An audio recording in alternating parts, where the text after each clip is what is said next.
अस्सलाम वालेकुम नाज़रीन। अज 5 अक्तूबर 2025 और हफ्ते का दिन शाम के तकरीबन 6 बजे तुहाडे सामने दरिया सतलुज के हवाले दे नाल अज की ताज़ा तरीन अपडेट लैके हाजिर होया कि दरिया सतलुज के अंदर पानी का फिर जिहड़ा है ना वो एक ऐलान कर दिता गया है। FFD की तरफों भी एक नोटिफिकेशन जारी कर दिता गया है, जिहड़ा तुसी स्क्रीन के उत्ते वेखदे पे हो कि FFD ने भी दरिया सतलुज और दरिया चनाब और रावी के अंदर पानी की वार्निंग दी है कि जिहड़ा इंडिया ने पानी रिलीज़ किया है आदे डैमां दे विचों कि उन्हां दे जिहड़े डैम लेवल है उन्हां नूं वो थोड़ा जिहा थल्ले करना चाहते हैं।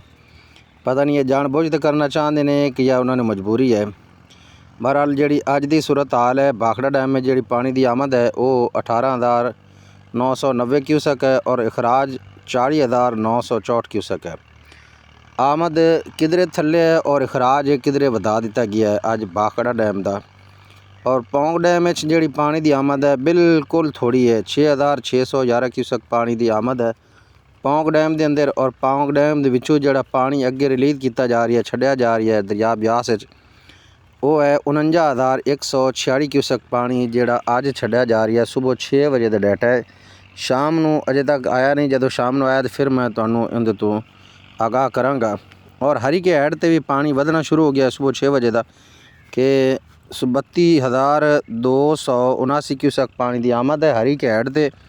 और जिहड़ा अगे छड्डिया जा रहा है वो 12,563 क्यूसक है। हुण उहदे ते सूरत हाल मज़ीद ज़्यादा हो गई होनी है क्योंकि ये सुबह का डाटा है, सुबह 6 बजे का। उस तो बाद अजे तक हरीके हैड का कोई डाटा आया नहीं, ना पौंग डैम का ना ही भाखड़ा डैम का। और गंडा सिंह वाला ते अज पानी जिहड़ा है वो 10,094 क्यूसक पानी है जिहड़ा अगे आ रहा है सतलुज के अंदर हैड सुलेमान की वल। और हैड सुलेमान की ते जिहड़ा पानी है वो 13,147 क्यूसक पानी अगे छड्डिया जा रहा है नहरां नूं दे ते फोरड और सादकी और पाकपतन वाली नहर नूं दे ते पानी ते अगे ये 13,147 क्यूसक अगे पानी छड्डिया जा रही है हैड इस्लाम वल। और हैड इस्लाम ते जिहड़ा पानी है वो अगे छड्डिया जा रही है पंज नंद वाल 11,715 क्यूसक पानी।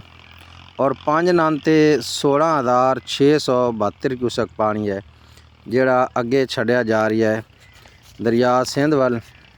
तो ये अज की पानी की सूरत हाल है। अल्लाह ताला दी ज़ात खैर करे। अजे तक तो अगला नहीं सुक्का।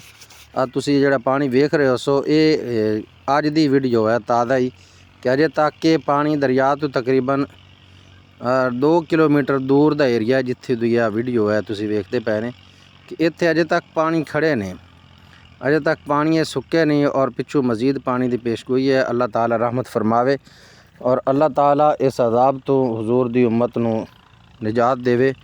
तो अगर तुहानूं ये वीडियो पसंद आवे तो वीडियो नूं लाइक करना है, शेयर करना है और मेरे चैनल नूं ज़रूर सबसक्राइब करना है क्योंकि वीडियो वावा दिनों तो मैं नहीं पा सका कुछ मसरूफियत की वजह तो इंशाअल्लाह इहदे तो दिन ब दिन मैं आगाही देंदा रहांगा।